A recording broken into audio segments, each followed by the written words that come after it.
Welcome to Tanaka in 3, 2, 1. Welcome to Tanaka in 3, where I bring to you my thoughts on life and leadership focused down to 3 practical points in under 3 minutes. I heard a podcast the other day about Lawrence Peter's creation of the Peter Principle. It's basically that people rise to their level of incompetence and tend to stay there.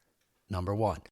What you probably know, we've seen it, people do rise to their level of incompetence and tend to stay there. Let's take a simple salesperson example. A super salesperson gets promoted to sales manager, but the wiring in the brain that made them a great salesperson can get in the way of being an effective manager. If they struggle as a sales manager, they won't be able to move further up the corporate ladder, but they'll also not be demoted due to the fear that they will become unmotivated or leave. We see it in professional sports. How come the top coaches were not exceptional athletes in their sport? How come there are only a few rare cases when a top athlete, such as Michael Jordan, become a top coach? Number 2.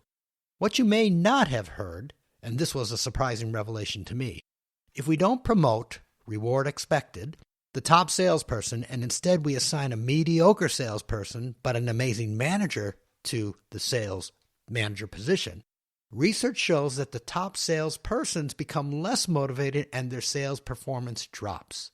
Number 3, how do we handle this difficult conundrum? In this case, like so many others, is that we cannot use a general principle and apply it to every situation. This is a case where a general rule may not fit. The key mistake we make is thinking that promotion is the only tool we have to motivate and reward people. Some salespeople may not actually want to be the sales manager, but they desire it because it is the reward that recognizes their contribution, thus, in some cases, promoting them to a level of incompetence. Instead, why not give them a reward they truly value that leverages their strengths? People have many currencies, things they value. Find those currencies and give it to your performers.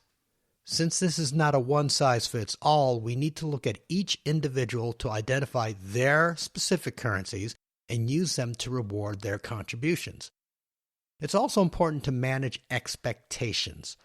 Promotion to the sales manager position is not the only reward option. There are many, and the smart boss will learn to identify the possible options for each individual, manage their expectations along the way, and use the different options to inspire people.